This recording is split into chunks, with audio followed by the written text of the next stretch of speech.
Buongiorno a tutti e bentornati a Liberamente, variazioni e scorribande qui su Radio Libertà. Ebbene, stamattina ci siamo svegliati con questa domanda.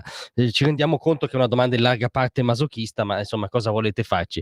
La domanda è: ma che idea di libertà d'espressione e fin di democrazia politica ha il cosiddetto Partito Democratico?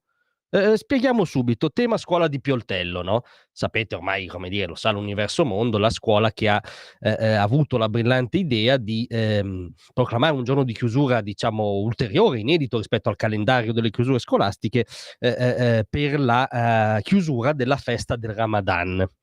Ebbene, Matteo Salvini ne ha parlato ieri sera a Porta e tra le altre cose, ha detto quella che, dal mio punto di vista è addirittura un'ovvietà, cioè ha registrato un dato minimo di realtà.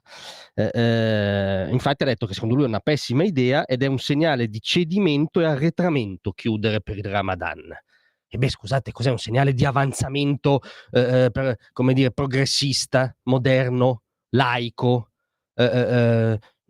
come dire, rispettoso di tutte le identità e non, come dire, schiavo politicamente corretto di un tic sempre e comunque islamofilo? Dal mio punto di vista ha detto un'ovvietà. In ogni caso ha sostenuto una posizione, politica credo ancora sostenibile, senza essere tradotti in ceppi, no, come dire, espulsi dal dibattito. Ebbene, non così evidentemente la pensa il cosiddetto Partito Democratico. Perché dico questo? Perché, l'onorevole Irene Manzi, capogruppo alla Commissione Cultura della Camera, che ha la delega, diciamo, del PD su questi temi, è sbottata. È sbottata, ha detto che Salvini è ossessionato da se stesso, non si capisce, cioè nel senso, dal fatto forse di voler essere un leader politico che dice delle cose che non piacciono alla Manzi, non lo so. Ma qual è il cuore che ci ha dell'argomentazione della Manzi che ci ha veramente, colpito? Non vorremmo che queste dichiarazioni abbiano altre finalità e rappresentino un attacco al Presidente della Repubblica, nelle cui mani il ministro Salvini ha giurato. Meloni ci spieghi cosa va dicendo il suo premier. No, non ho capito, scusate. Cioè il suo vice premier.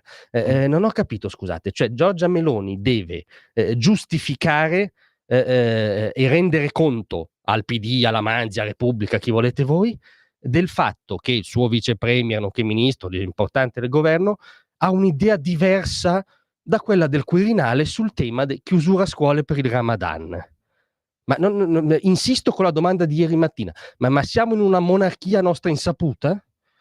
Ma si può dissentire politicamente, pur rispettando ovviamente, Salvini non ha minimamente attaccato Mattarella, pur rispettando la risposta che ha dato Mattarella ai docenti di Pioltello, ma si può dissentire in questo paese, immaginiamo, no, non c'è Xi Jinping al Quirinale, no, siamo ancora una democrazia liberale crediamo, no, e non solo non siamo una monarchia, non siamo neanche una repubblica presidenziale, cioè non è che dal Quirinale, escono linee politiche.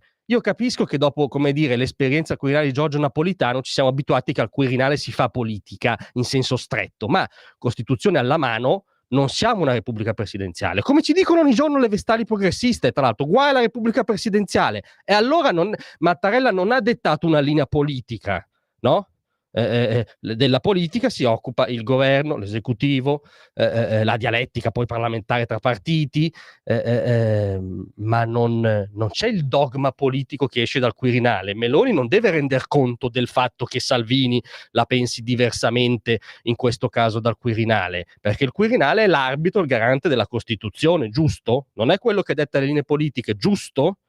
Se no, insisto, siamo in una repubblica presidenziale e quantomeno ce lo fate votare.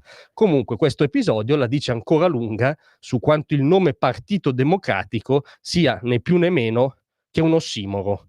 Grazie a tutti, vi aspetto stasera alle 18. Tra un